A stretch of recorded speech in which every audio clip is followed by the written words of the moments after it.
Okay. So, we're doing 101 conversation starters for couples. Pretty sure I got this at a DI. But there's a question. It says, well, what were some of your favorite toys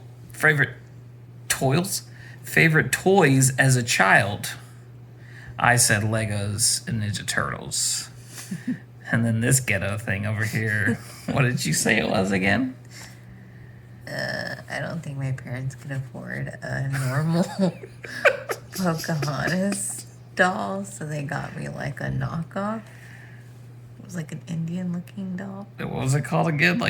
And her name was Hunkapunk. Her name was Hunkapunk. We probably got it from like Dollar General or something. Oh my gosh! And you probably thought you had the real Pocahontas. And then at the end, she started losing her hair, and she looked like Angelica's doll from Rugrats. That's funny. But I still really liked her. Right. That's right. Angelica's doll had the crazy, weird hair loss. This says, what was your favorite candy? I always liked the Fun Dip. I like Jolly Ranchers. I bet you did. Jolly Rancher anything. Interesting.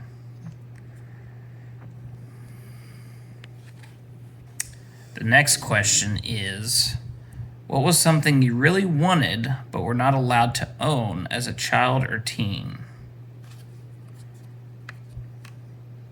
I don't think there's anything that I wasn't allowed to own. I think the only thing, since my dad was strict, I always wanted a poster of like sexy girl.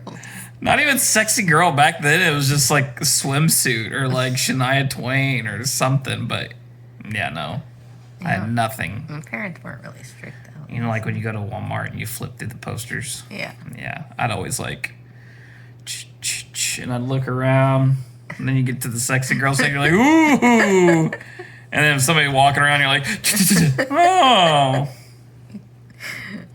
Yeah, so that was my childhood. You perv. My parents weren't strict that way, so. Well, what did you want? I don't know. Anyway. I honestly don't know, like, something that I really, really wanted. You didn't want me? Oh, yes. If only you knew. I was boy crazy, so yeah, I probably couldn't have boys.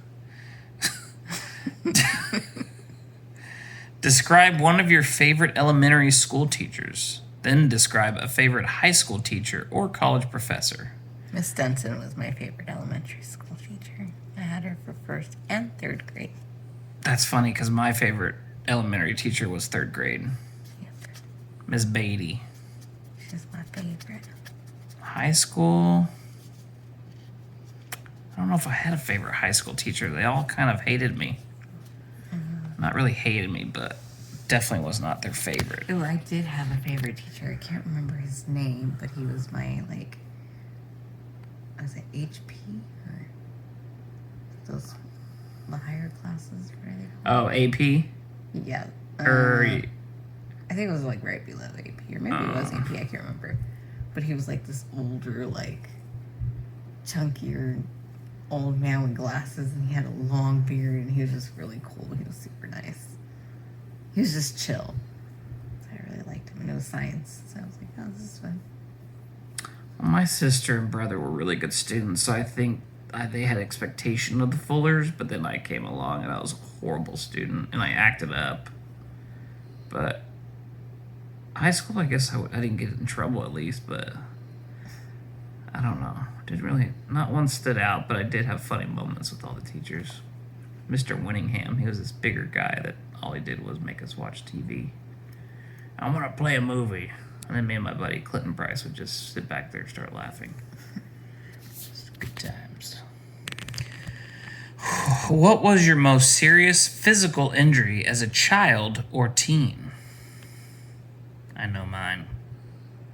I remember really injured myself. When I was younger, I ran into, like when you're young and you What? You ran into what? You know, like when you're younger and you're so used to being able to run underneath the counter?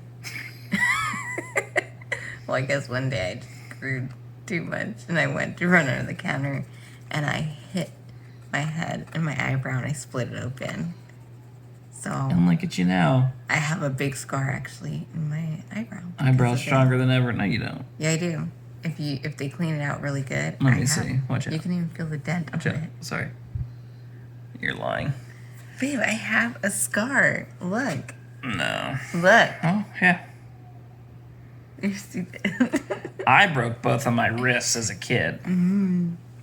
So, top that, eyebrow lady. No, I tried. I was just not very dumb like you. I tried to jump on those jungle gyms when my brother was playing baseball, and I missed and I fell, and I just had the wind knocked out of me, and this random couple came and grabbed me, and they started walking out of the park because I was like, hey, my parents are right there, and they kept walking past them, and then I see my mom. I'm like, Mama. She ran and almost jumped them because she thought they were kidnapping me. And she took me to the hospital, and I remember on the car ride, I was like, Mama, I was like, I don't want to die. She's like, oh, you ain't going to die. They got to the hospital. My left one was broken, or my right wrist. And they took an x-ray of the other one, and that one's broken too. And I'd cast all the way up from my wrist, all the way past my elbows. So thank the good Lord for Mother who loved me and wiped me when I had to do my business. Mm-mm. Let's see. What's the next question? Oh. As you were growing up, what was unique about your family as compared to other families in your neighborhood or the families of your friends? I think the only thing that comes to mind is we were Mormon, so we were strict, and we were really strict, and my dad wouldn't even let us do anything on Sundays. So when my friends wanted to go hang out, Derek and Jose and all them, I was like, sorry, it's Sunday, and they're like, okay. I was like, I don't know, it's the Lord's Day, we don't play, but we sit around and watch TV. So yeah, and I didn't drink. Didn't cuss at the time. So yeah, we were a peculiar little family. Yeah, I don't think we did anything differently than other families besides religion-wise and not drinking. We're the cult family with multiple wives, but my father could only hold down one. Well, that's the last Q&A. Stay tuned. Hit the like, subscribe button. I don't know how to do all that. Good night.